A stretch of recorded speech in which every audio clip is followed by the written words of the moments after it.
Bonjour à tous et bienvenue sur And Nothing Excel Matters. C'est la chaîne YouTube que j'ai décidé de créer, donc pour ceux qui ne me connaissent pas, moi c'est Rémi.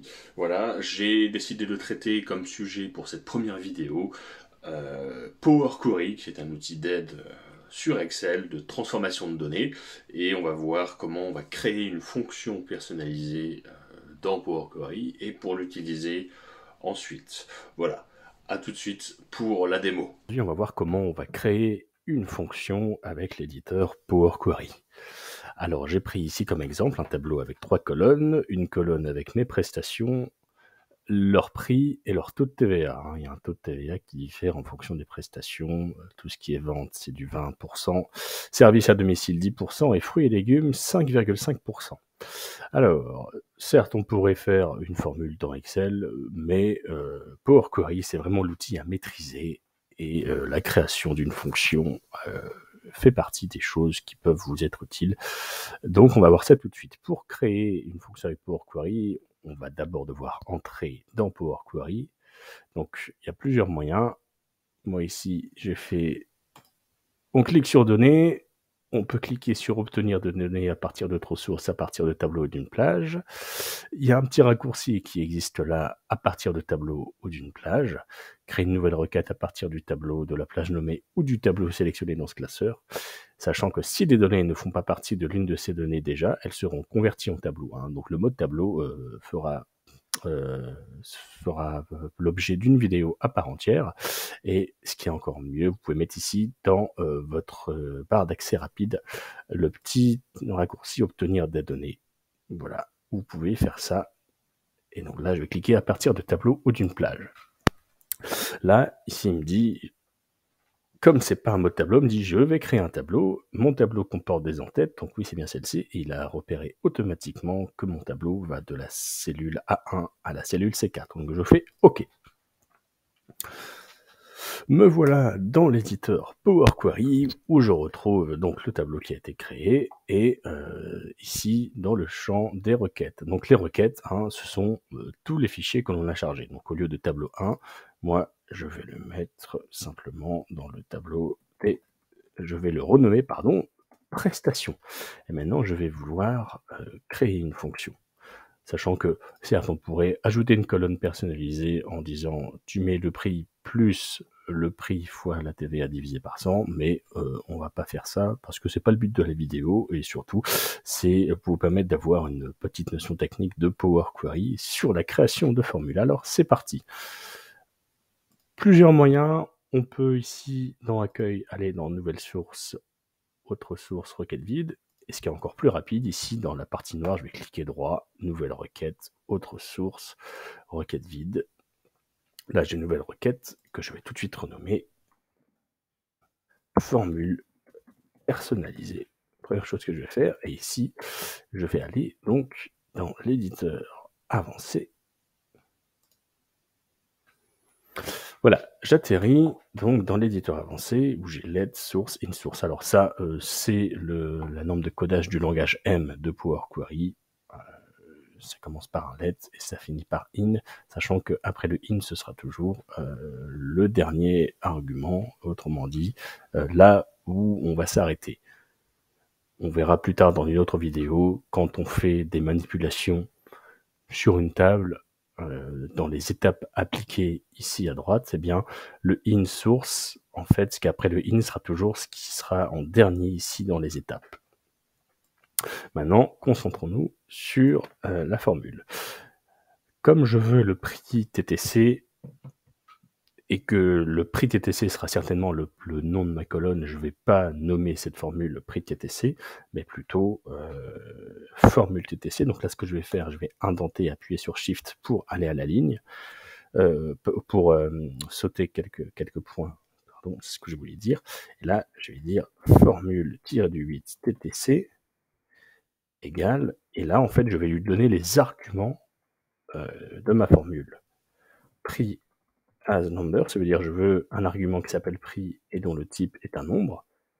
Et je vais faire pareil pour la TVA. Voilà, la TVA aura un type nombre. Et avant d'aller plus loin, pour continuer à créer une fonction de Power Query, je suis obligé de faire égal et le symbole supérieur. je vais à la ligne. Et maintenant que j'ai fait ça, il faut que je lui dise comment je vais utiliser mes arguments. Et bien là, je vais donc faire prix. On voit, il m'a bien pris ici le prix avec le petit logo, ça veut dire que j'ai bien le prix qui est repris de la formule que j'ai créée. Prix plus, donc entre parenthèses, prix multiplié par TVA divisé par 100. Tac. Là, faire in. Alors là, attention, si je fais espace ou tab, il faut bien faire espace parce que si j'avais fait tab, par exemple, il m'aurait mis ça directement.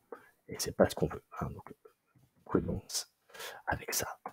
In, et là, comme je disais tout à l'heure, j'ai terminé. Et donc, je vais remettre ici donc, ma formule. Et d'ailleurs, bah là, je vais faire tab parce que là, il me le propose en premier. Aucune erreur de syntaxe n'a été détectée. Super.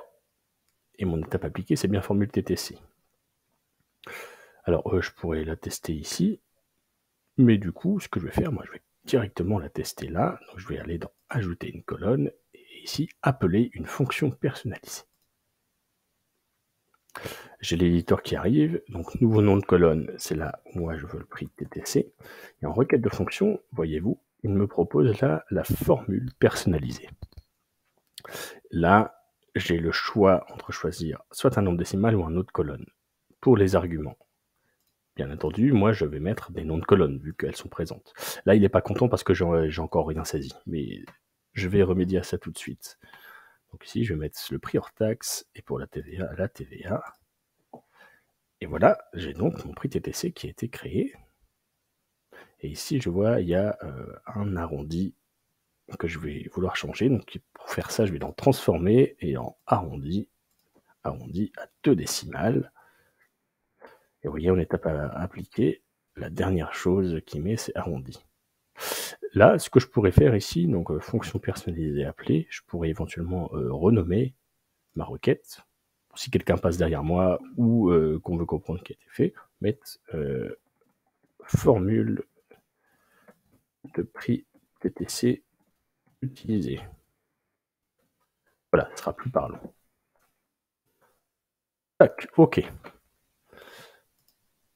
Voilà, et maintenant, moi, ce que je vais faire, si je fais fermer et charger, ça va automatiquement charger cette table dans un nouvel onglet. Moi, je voudrais bien qu'il s'affiche juste à côté de mon onglet de base. Donc, je vais faire fermer et charger dans. Voilà. L'autre utilité de fermer et charger dans, c'est que si, admettons, j'avais eu 5-6 requêtes, là, j'aurais fait ne créer que la connexion, parce que sinon, ça m'aurait créé 5 ou 6 onglets différents pour chaque requête. Donc, ça peut être utile dans ce cas-là. Et là, où dans le cas présent, moi, ce que je veux faire, je veux bien le mettre en mode tableau, mais pas dans une nouvelle feuille. Moi, j'ai envie de le mettre juste à côté, pas très loin de ce tableau-là. Donc, je vais cliquer ici sur feuille de calcul existante. Je vais mettre ça ici. Tac. Voilà. Et on voit ici requête et connexion. J'ai bien mes prestations qui ont été créées. Et là, avec Power Query, ce qui est bien, c'est que j'automatise une fois et je l'utilise 1000 fois. C'est-à-dire que si, par exemple, ici, prestation, c'est un linge, je vais mettre vente de lave-linge, par exemple, à 1000 €, à 20%, voilà.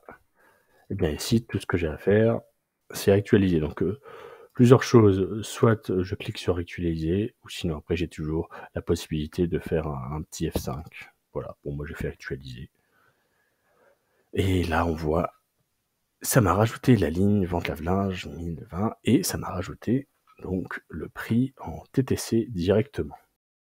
Si cette vidéo vous a plu ou que vous pensez qu'elle peut intéresser quelqu'un, je vous invite à la partager avec votre réseau. Je vous remercie et excellente journée à tous.